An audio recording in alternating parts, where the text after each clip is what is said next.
because it's time for a Q&A, and Stephanie will kick us into gear.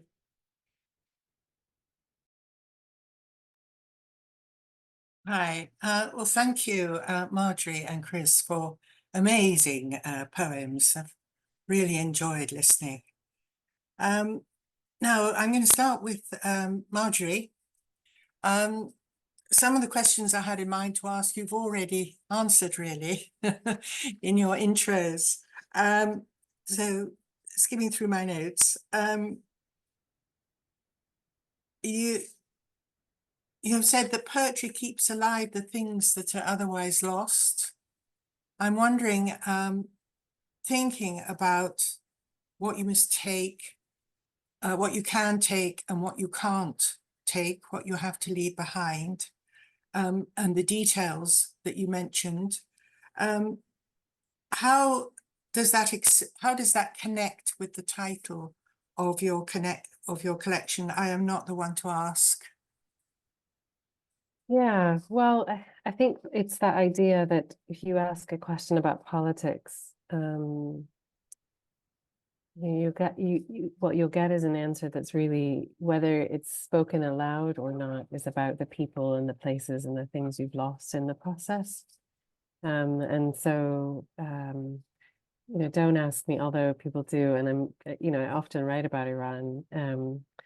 If you ask me in conversation what I think about Iran, what I want to do is recite that poem, that I'm the wrong person to ask, because actually I want to tell you about my grandmother and my own experiences of the place, which are, of course, threaded through anything I might think about politics.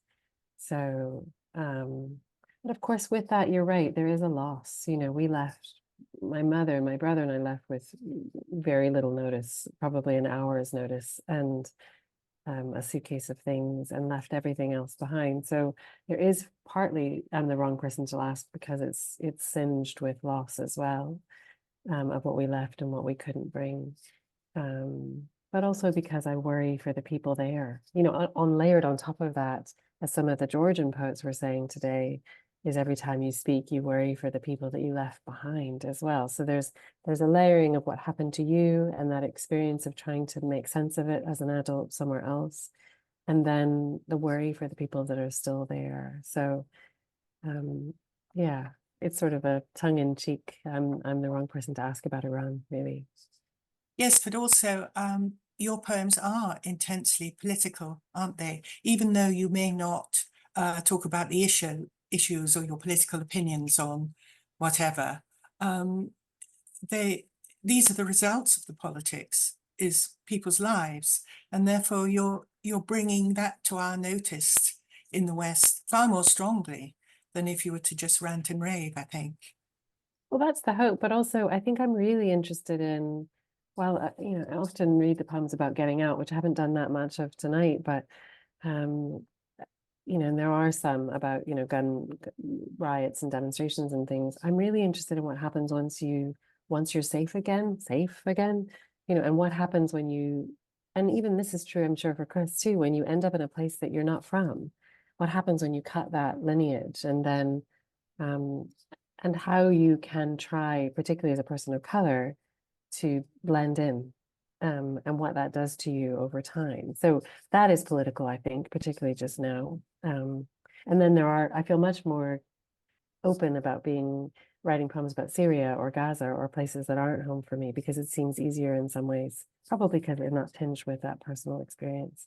So you're right, they're personal and political. Thank you. Turning to Kris, I see that you studied in your PhD, you studied the relationship between deep ecology and modern American poetry. And we've heard this tonight with your poems about Pacific Northwest America, the landscape, the mountains, the rivers, the aquifers, also the man-made infrastructure of railroads and shopping malls, and in particular rivers. And of course, your title, Ghost Rivers, underlines that. So that not only is this deep ecology, there's a kind of mythic and spiritual level to your poems. But what really interested in me was in the way you use all this as metaphors to talk about human relationships, about your father and about, I don't know who it is, the lady in the Ghost River poem, who will not drink, she dreams like water. So I was interested, did you start writing poems about nature and ecology separately, and then poems about human relationships as a separate entity? Did you start like that? Or did you always meld the two together? I think that's a really interesting question. And as you're asking, I'm thinking, what did I do? I think I would say, because I spent so much time outdoors. My dad was a mountain guide, and for him, he's one of those people who actually is far more uncomfortable inside than out. Get my dad outside on a trail and he relaxes, he becomes himself, but inside it's almost impossible. It's strange. So my life with him, because my parents were separated, was very much just outdoors, rock climbing, hiking, you name it. And so I think that relationship with the landscape, it always is sort of a, although there aren't always lots of people in my poems, it's always that sort of that connection with a place, that relationship with a place, of being in it, which I think now is odd for me because I'm not in it. I'm not physically there to be doing those things that I feel like I should be doing or want to be doing. So that's a sort of, I'm more in that connection. And so I think it started writing about the place itself, I guess, and thinking, trying to map it, trying to remember it. And then it became, I think, more peopled as those sort of, I don't know, as you move further away from your family, as you try and sort of build that map. Maybe I'm trying to build a map for my daughter so she knows who these people were, because she won't have much of a relationship with them living so far away. Maybe I'm trying to do that for myself as well. And in Ghost River, it's my grandmother, so my maternal grandmother rather than my paternal, and she had cancer, and it was her death was prolonged, and she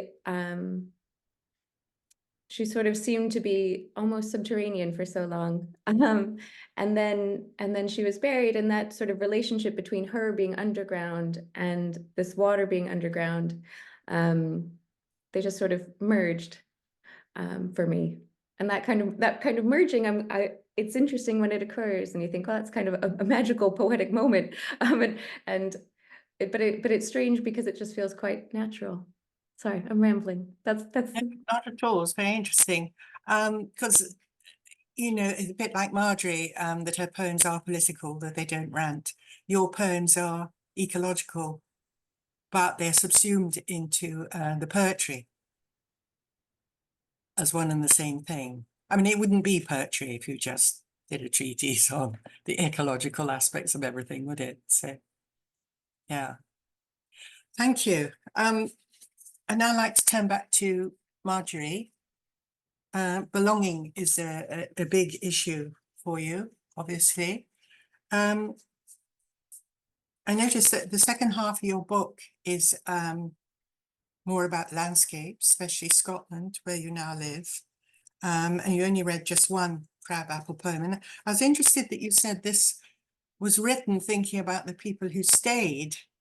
I didn't realize that when I first read it. I thought it was about someone like yourself who has decided to put roots down in what might initially seem rather inhospitable landscape, and how important it is to keep grasping, keep staying.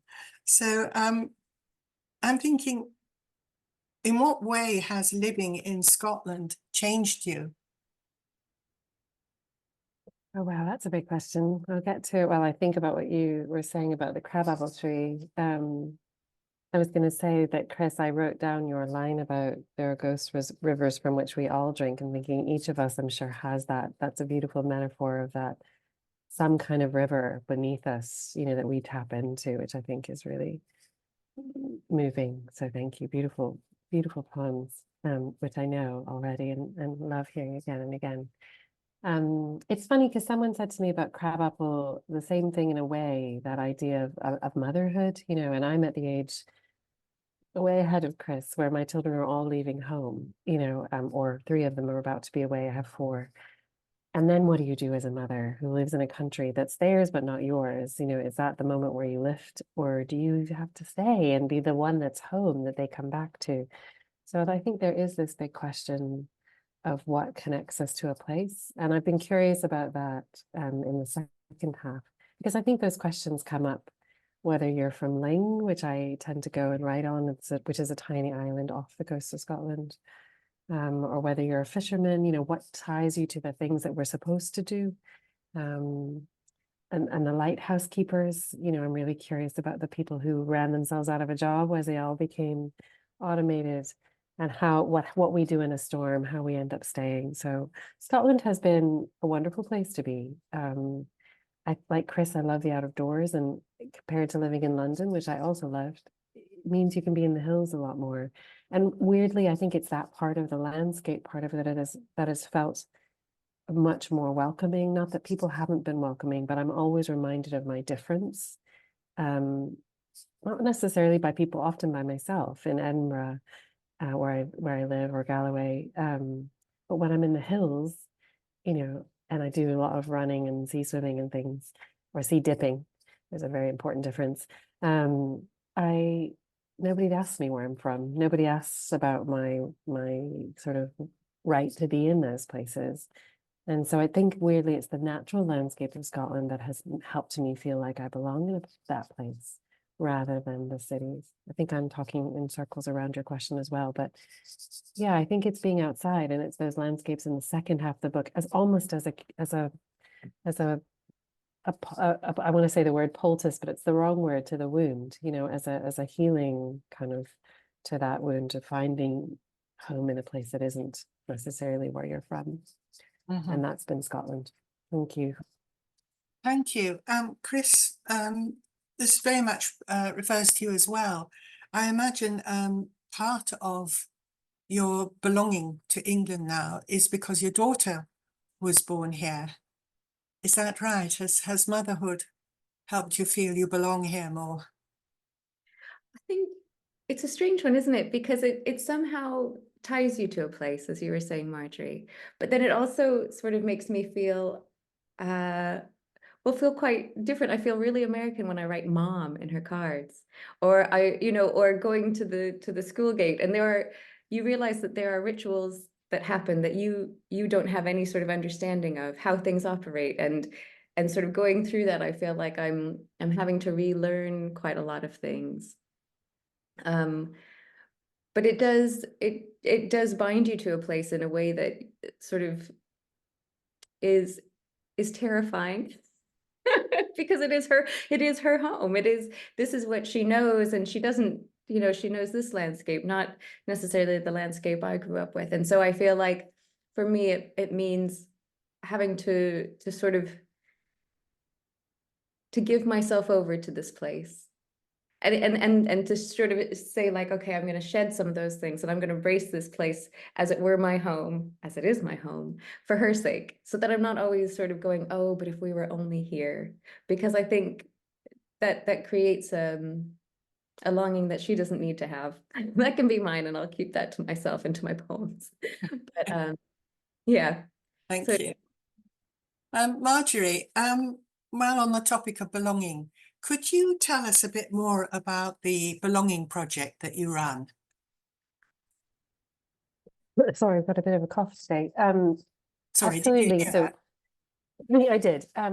So it was born out of this idea, and it was many years ago now, maybe 8 or 9 years ago, but it was really a refugee sort of project around empathy. Think back to when the boats were starting to land in Dover and people were horrified and the news was sort of awful. And so it was a project where I took, and I did it with a photographer friend of mine, a suitcase who had left Sri Lanka under a similar or worse situation than my own. We took suitcases, as a suitcase into a prison or into a school or into community projects, and some for the public as well. And again, asked people, about the journeys they'd taken, about the bags they'd packed, what they'd had to pack up, whether that was their own home or their backpacks getting to school that day or a parents' house after they died. And then kind of brought them on this arc of that, plus here's the suitcase. What would you put in it? You've got 10 minutes. And it probably shouldn't be electronic. What fits in it, what doesn't, and then what doesn't get in the suitcase. And as a way of, and then at the end, it was like, how long, what does arrival look like? What is the physicality of arrival? And what does that look like over a period of time? So it was an arc of sort of 6 to 8 workshops, depending on where you were. And it was a really interesting project, largely done not with refugees, but with Scottish people. And in prisons, for example, the men that I was working with were protected lifetime prisoners. They were really suspicious to begin with, thinking we don't like refugees, we don't like these migrant people coming. And the more you dug down, the more they would suddenly realize that they had so much in common with people arriving somewhere new without your belongings, having to learn a new language, having to create a different community and make a new life for yourself. And, even one said to me, for example, in my village in Scotland, you're not a villager unless 7 of your 8 great-grandparents are buried in the kirkyard. So even though he'd been born in the village and his mother too, they were considered outsiders. So there were lots of points of, and I think this is what poetry does, right? There were lots of points of community or points of contact, even though these were experiences that they had never experienced in their own life.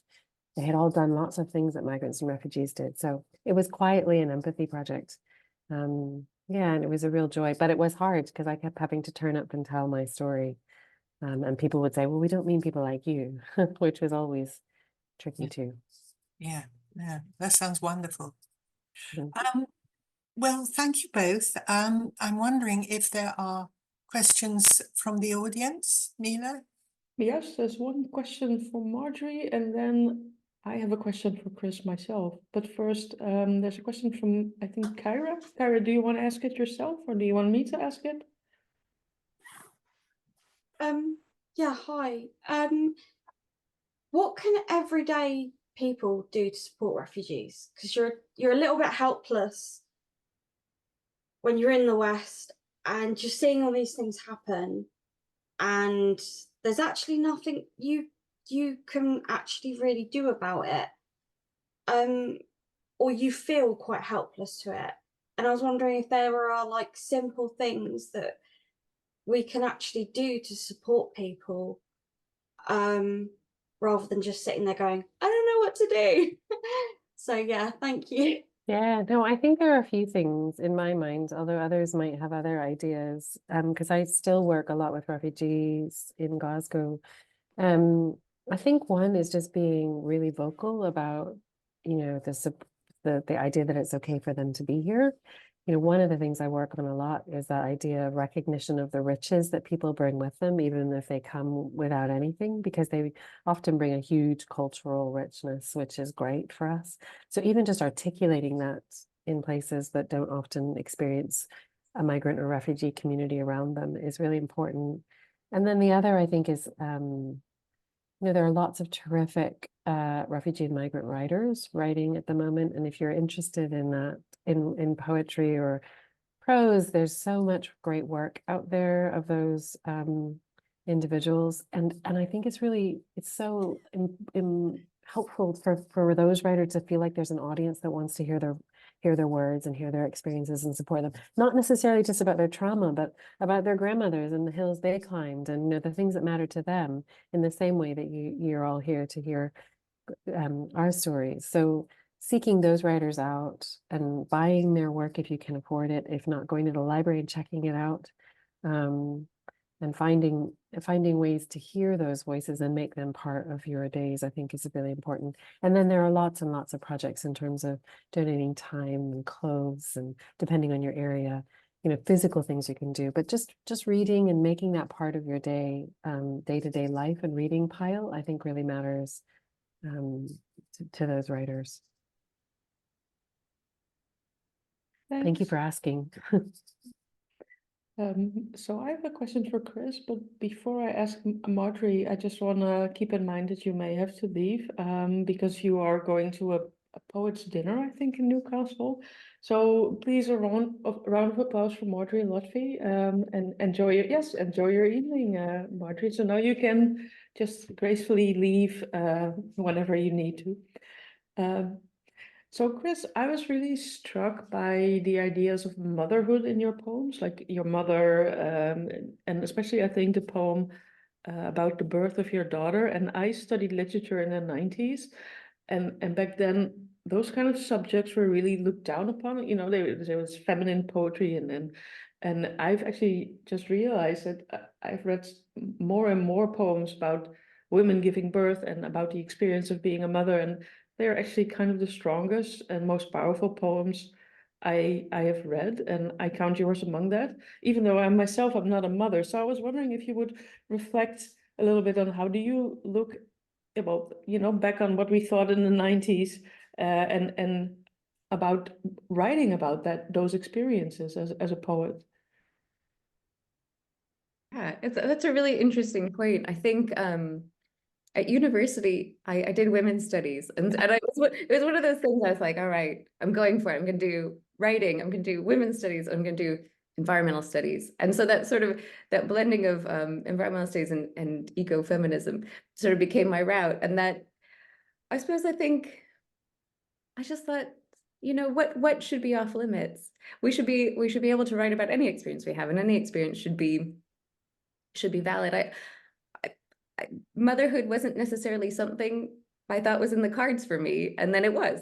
And I think like anything, there was nothing I could do to anticipate what it would be like, or how it would change me, or how it would change how I see the world, how I see myself, how I see life more generally. And I think writing is just, I suppose for probably a lot of us, how we process the world, how we understand ourselves, how we organize our thoughts, and to not be able to write that experience would have felt somehow, I don't know, really really detrimental to my understanding of it. Yeah, and I was just thinking that men are always allowed to write about becoming fathers and about their fathers, and it was never looked down upon. And then this was also always, I mean, back in the 90s, it was always sort of categorized as well that those are women poets. And now I'm thinking, I'm just so happy that more and more women are writing about these experiences, and because they're so powerful. Yeah, so Thank you. I had a really cool mom, yeah. Oh, so I gotta hand it to her. She was great. You think, how could yeah. you not embrace that? Yeah. Well, thank you. I have a few more questions, if Yeah, sure. no more Go from ahead. the Yeah. audience. And Marjorie, you still got a few minutes with us? Okay, I'll start with you. Could you give us some writing tips for those who are starting to write?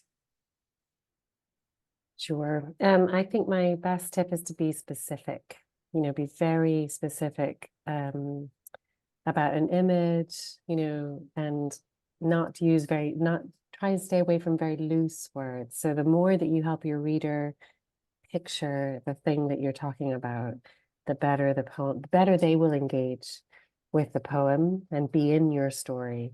And then I really like poems that end on a very specific image. So if you've got a kicker line, that you think is the line in the poem, I often, as a reader, the more I read and the more I write, the more I'm moved by those lines sort of near the end, but not necessarily at the end of the poem. I like a poem that leaves us with a very specific, image of a door, or an image of reading glasses, or something that we can kind of hold on to. Somehow I feel like the readers know where they are. Thank you. And Chris, a tip from you, please. I think a tip from me. I think because I loved writing, but I was also terrified of it. So terrified of it that I would do anything else to avoid it. I think my tip would be to just sit down and keep writing and see where it goes, because I think it's that sort of that commitment to engage with it, that arrival at the desk, that just sort of starting a sentence, even if you don't have anything in your mind, it will take you somewhere. I think just trust that some part of you knows where it's going, even if you don't consciously know it. So sit down, make time for it, you know, nourish it. I think that would be my tip. Don't fear it. Let it happen. Thank you. And Marjorie, some of your favourite poets that have influenced you? Wow. At the moment, I'm loving the work of Zafar Kunail and John Gandhi. Lots of women. I'm early on. The reason I'm a writer is probably Adrienne Rich's work, who I studied at university, and Sharon Olds, with her sort of vibrant and very physical. It felt like she gave me permission to do whatever I wanted because she did such wild things on the page. But yeah, I really love the sort of simplicity of someone like John Glenda's language, or Jane Clark. I think we were talking about earlier today, writes like that too, in this kind of seemingly simple way, and it's not simple at all, and it's incredibly difficult to do. So those are the writers. I mean, there are so many writers I could name, but those are the writers I often carry. John Burnside, I'd often carry their work with me wherever I go.